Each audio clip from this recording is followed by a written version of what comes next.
My name is Elena. For 12 years, I was the nervous system of Thorn Logistics. While my father took the credit at country clubs and my younger sister, Serafina, curated her girl boss aesthetic for Instagram, I was the one tracking shipments in the dead of night, rerouting tankers during typhoons, and memorizing the tariff laws of 6 continents.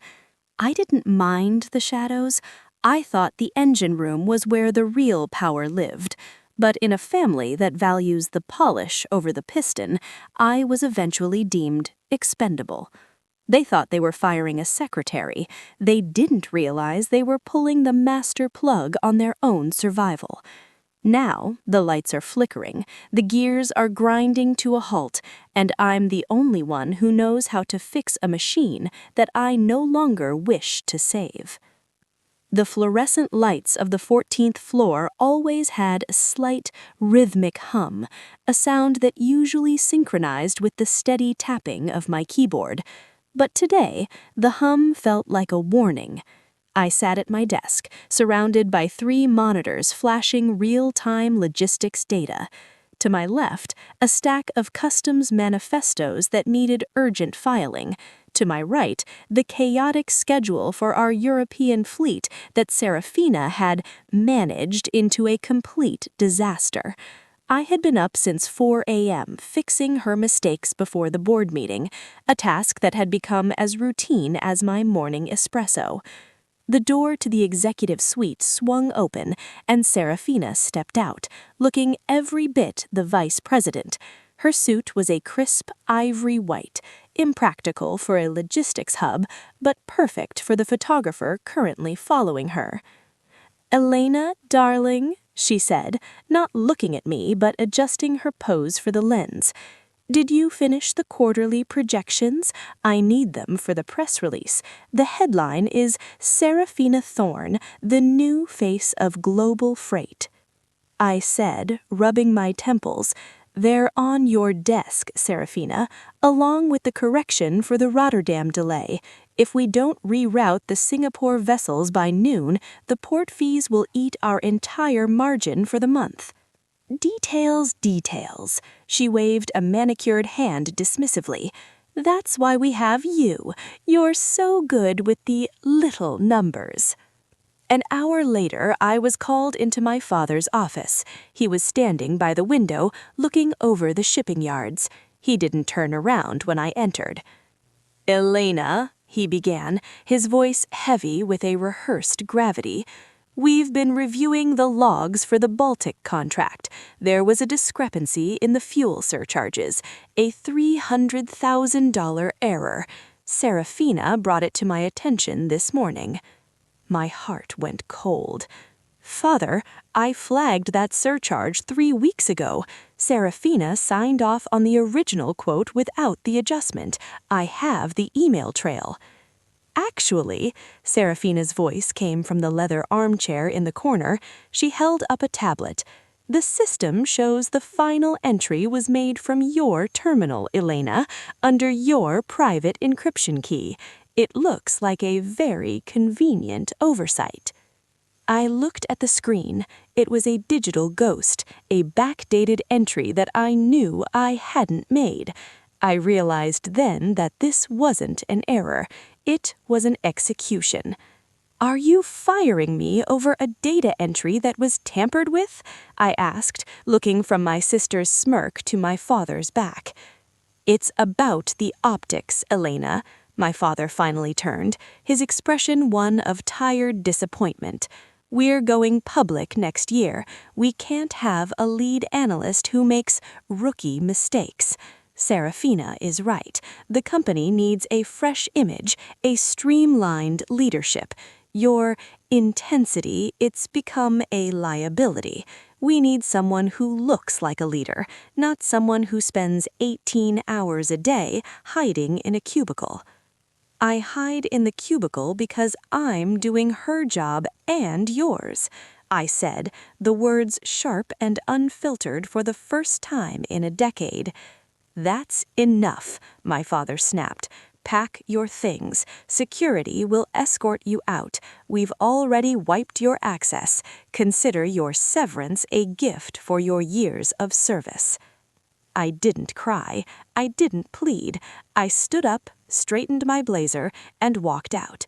As the security guard watched me put my stapler and a few personal photos into a cardboard box, I looked back at the monitors. The Singapore vessels were still idling. The Rotterdam route was still blocked. They thought the company was a brand. I knew it was a delicate, interconnected web of thousands of moving parts, and I was the only one who knew where the knots were tied. As I walked out into the rain, I pulled my personal phone from my pocket. I sent a single encrypted text to a contact I had spent years cultivating in the shadows of the global consulting world. The shadow is out. Let the gears grind. For the next 6 months, I didn't look for a job. I didn't need to. I spent my time in a quiet apartment in the city, watching the news. Thorn Logistics began to bleed. It started with small delays, missed windows in Shanghai, lost containers in Hamburg. Then came the lawsuits. Then the girl boss was featured on the cover of Business Weekly, not for her vision, but for the logistics collapse of the century. Serafina had the face for the photos, but she didn't have the brain for the math. My father had the name, but he hadn't touched a manifest in 20 years. I watched as their stock plummeted. I watched as their biggest clients, people I had personally kept happy for a decade, began to jump ship. They didn't know that the crisis management expert everyone was talking about, the ghost who was whispered to be the only person capable of unsnarling the global supply chain, was currently sitting in a cafe across the street from their crumbling headquarters, sipping a latte and waiting for the phone to ring. And finally, it did. "Elena," my father's voice sounded broken, aged by 10 years in 6 months. "We've made a terrible mistake. The company is failing. We need the best. We reached out to the Vanguard Group, and they said they'd send their top consultant. But I wanted to call you first, to apologize." "Apology accepted, Father," I said, watching a Thorn Logistics truck being towed past the window. "But I don't work for family anymore. I work for Vanguard. I believe you have a meeting scheduled with their CEO in an hour." "I do," he said. "Do you think you could put in a good word for us?" "I'll see what I can do," I replied, hanging up. I stood up, walked to my mirror, and put on a suit that cost more than my father's car. I wasn't the secretary anymore. I was the architect of their downfall, and now I was their only hope for a resurrection. The glass and steel lobby of the Thorn building felt different this morning. The air was thick with the scent of desperation and overpriced espresso. When I worked here, I was invisible, a part of the furniture, like the ergonomic chairs or the water cooler. Today, the security guards, who used to nod at me with pity, stood at attention. They didn't see Elena the secretary. They saw the woman in the charcoal gray power suit, whose heels clicked against the marble like a countdown timer. I was led not to my old cubicle, but directly to the executive boardroom. The oak doors, which used to be the gates to a world I wasn't allowed to inhabit, swung open. My father sat at the head of the table, looking like a man who had aged a decade in 6 months. His skin was sallow, and his signature silver hair was disheveled. Beside him sat Serafina. She had traded her ivory-white suit for a somber navy blue, but her eyes were still sharp with a defensive, cat-like glare. "Elena?" my father gasped, half rising from his chair. "The Vanguard Group. They said they were sending their senior partner, their top strategist." "They did," I said, pulling out the chair at the opposite end of the table, the seat usually reserved for the most powerful person in the room. I sat down, placed my leather portfolio on the table, and looked at them with a clinical, detached calm. I am the CEO and founder of Vanguard. You've been paying my firm a $50,000 monthly retainer for consultation for the last 90 days. It's time you got your money's worth." Serafina let out a sharp, mocking laugh. "You? A CEO? Father, this is a joke. She probably hacked their system. She was always good at playing with the numbers." "Serafina, be quiet," my father snapped, his voice cracking. He looked at me, a flicker of hope fighting with his pride.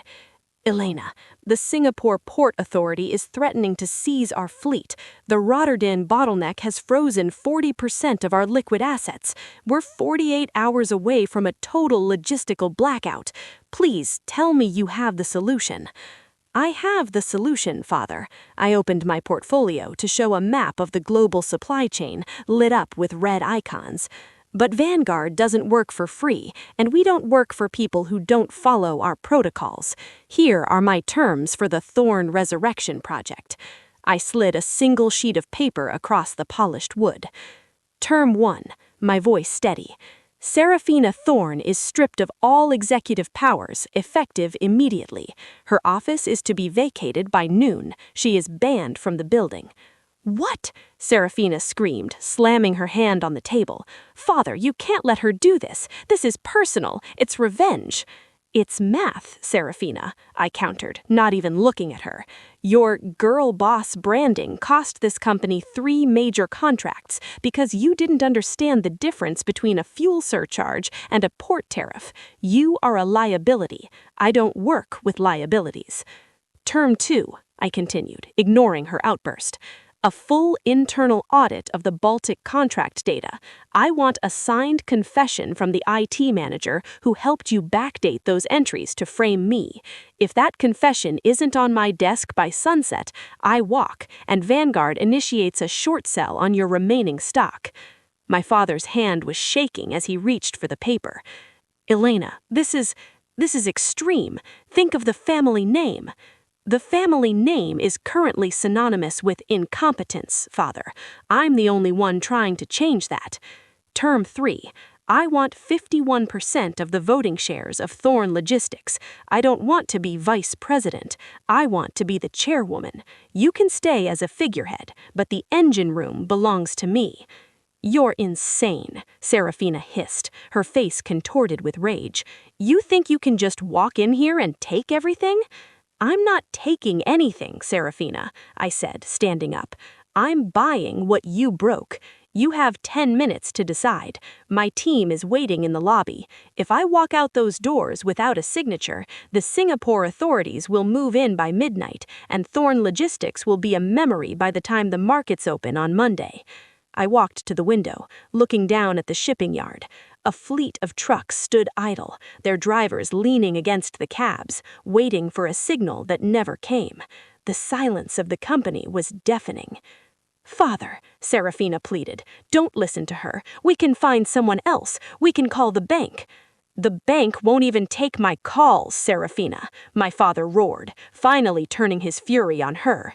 "You told me the Singapore situation was handled. You told me it was just a minor glitch. You lied to me about the Baltic data, didn't you? You pushed out the only one who actually knew how to run this machine." He looked at me, his eyes brimming with a mix of shame and desperation. He picked up the pen. "Wait," I said, turning around. "Before you sign, there's one more thing. My hourly consultation rate for the next 48 hours is $100,000. Every minute you spend arguing with me is costing you more than Serafina's entire wardrobe." My father didn't hesitate. He signed the document, his hand heavy with the weight of his defeat. He slid the paper back to me, his head bowed. "It's done," he whispered. "The company is yours." I picked up the paper, checked the signature, and nodded. I tapped my earpiece. "Team Alpha, move in. Execute the Rotterdam bypass. Tell the Singapore port captain that the ghost is back on the bridge." I turned to Serafina, who was staring at me as if she were seeing me for the first time.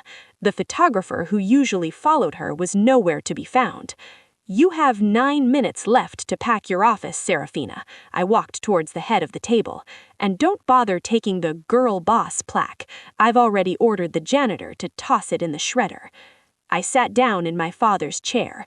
For the first time in 12 years, the hum of the office didn't feel like a warning. It felt like the roar of an engine that was finally, under my command, starting to move. The boardroom was quiet, but it wasn't the peaceful silence of a resolved crisis.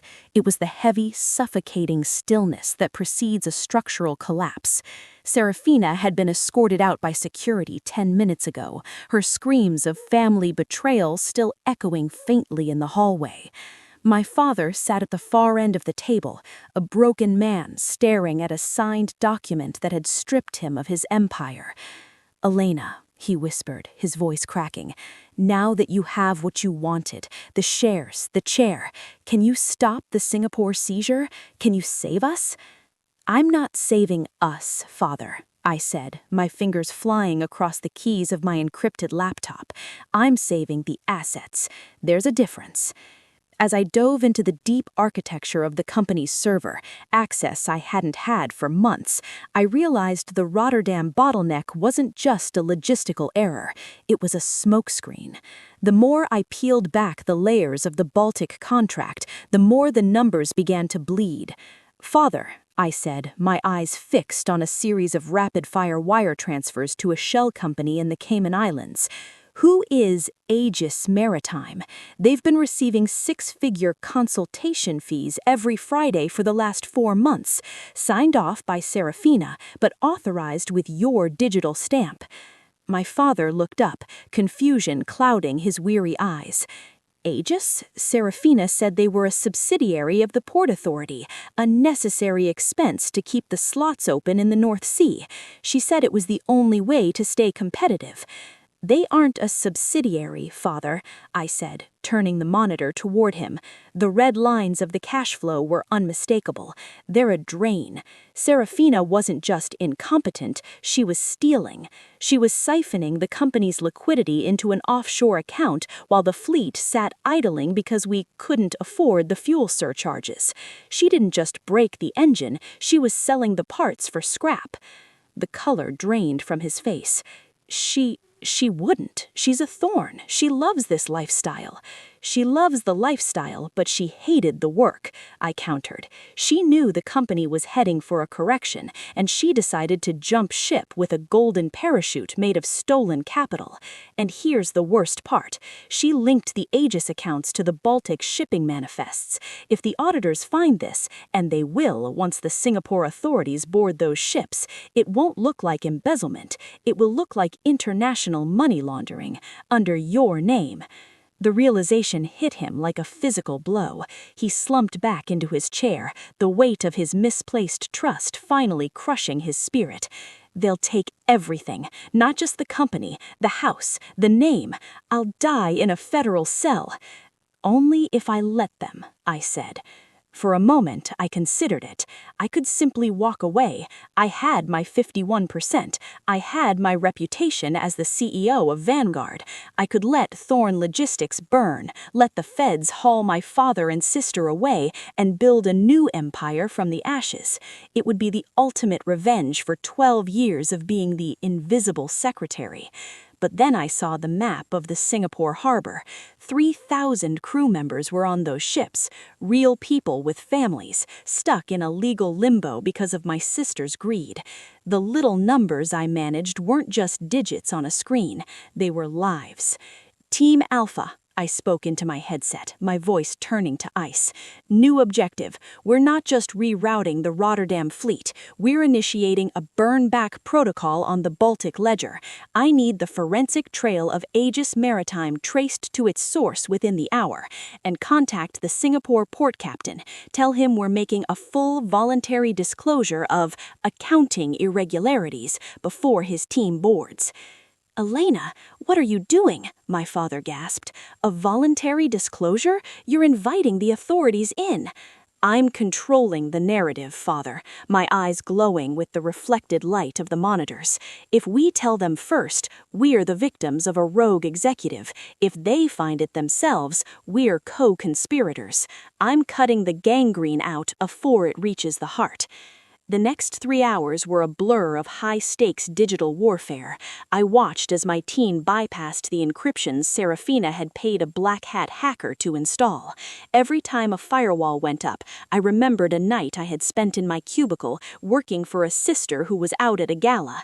Every time a hidden file was uncovered, I remembered the way my father had looked at her photo in the magazine while I sat in the shadows. By 3 a.m., we had it. The Aegis accounts were tied to a private digital wallet registered in Serafina's name, using a password that made me want to laugh and cry at the same time.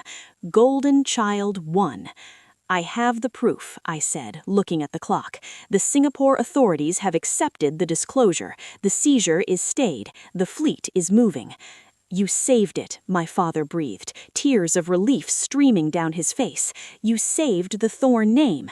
No, I said, standing up and closing my laptop. I saved the company. The Thorn name is still dead, because in exchange for my voluntary disclosure, I had to give the authorities a target, a name they could prosecute to show that justice was served.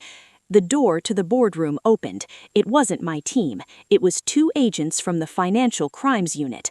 Elena Thorne, the lead agent asked. I am the chairwoman, I said, gesturing to the chair I had just vacated. The documents you requested, including the Aegis Maritime Trail and the confession from the IT manager, are on that flash drive, along with the current location of Serafina Thorne. And your father? The agent asked, looking at the man trembling at the end of the table. He was a figurehead, I said, my voice devoid of emotion. A man who didn't know how to read his own ledgers. He's retiring today, permanently. As the agents took the drive and left, my father looked at me with a mix of terror and awe. You turned her in, your own sister. She turned herself in the moment she tampered with my data. I'm just the one who filed the report. Now, if you'll excuse me, I have a global supply chain to unsnarl. I've spent 12 years doing the work for 3 people. It's time I finally got paid for it. I walked out of the boardroom, leaving him alone in the dark. I wasn't the secretary. I wasn't the shadow. I was the one who decided who stayed afloat and who sank. And as I looked at the flickering lights of the city, I knew that the engine of Thorn Logistics was finally, for the first time in its history, running on the truth. The courtroom was as cold and sterile as the deck of a freighter in midwinter. I sat in the front row, wearing a suit of midnight black, my hands folded calmly in my lap. Behind me, the gallery was packed with reporters, their lenses no longer focused on Serafina's smile, but on the handcuffs rattling against the mahogany table. Serafina looked small. Without the professional lighting, the expensive stylists, and the shield of our father's protection, she was just a frightened woman facing 10 to 15 years for international money laundering and wire fraud. She turned to look at me once, her eyes burning with a desperate, jagged hatred. "You did this," she mouthed, her lips trembling. I didn't blink. I didn't look away. "You built the maze, Serafina," I thought. I just turned on the lights. The judge's gavel fell with a finality that echoed through my soul. Guilty on all counts. As the bailiffs led her away, my father stood up, his hand reaching out toward her, then dropping uselessly to his side. He looked at me, a silent plea for mercy in his eyes. But I was already standing up, checking the real-time shipping logs on my watch. "Elena!" He caught me in the hallway, his voice a ghost of the man who had fired me 6 months ago. "She's your sister. We could have settled this internally. We could have hidden the Aegis files." "And let 3,000 sailors lose their livelihoods for her Mediterranean villa?" I asked, stopping to look him in the eye. "You still don't get it, Father. You were so worried about the optics of a secretary making a mistake that you ignored the optics of a vice president stealing the company's blood. You didn't just lose a daughter today, you lost the right to be called a leader. "What will you do now?" he asked, his shoulders slumped. "The Thorn name is ruined. No one will touch us." "The Thorn name is dead, Father," I said, adjusting my lapel. "I've already filed the paperwork. Thorn Logistics is being absorbed into Vanguard Global. Every truck, every ship, and every warehouse will be repainted by Monday. The color will be charcoal and silver. No more ivory white, no more faces of the company, just the logo of a gear that never stops." I walked away from him out of the courthouse and into the bright, unforgiving sun of the city. My driver was waiting, but I decided to walk. I wanted to feel the pavement beneath my feet, the ground I had reclaimed.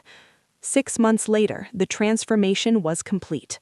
Vanguard Global was no longer a crisis management firm.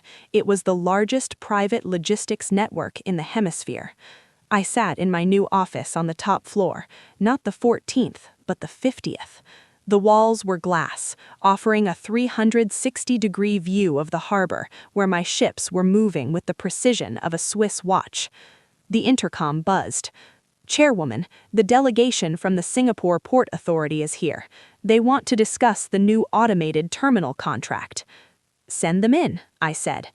As the doors opened, I didn't look for a photographer. I didn't check my reflection. I looked at the data on my screen. The Rotterdam bottleneck was a memory. The Baltic routes were clear. The little numbers were now billions, and every one of them was accounted for. My father sent me a letter the day before, from the small apartment I allowed him to keep. He talked about family legacy and forgiveness. I hadn't opened it. Some manifests are meant to be shredded. I stood up to greet the ambassadors. One of them, a man who knew my father for decades, looked at me with a mix of surprise and genuine respect. "You've done the impossible, Elena," he said, shaking my hand. "We thought Thorn Logistics was a sinking ship. How did you turn it around so fast?" "It's simple, Ambassador," I said, gesturing for them to take a seat. I stopped trying to make the ship look pretty for the posters and started making sure the engines actually worked.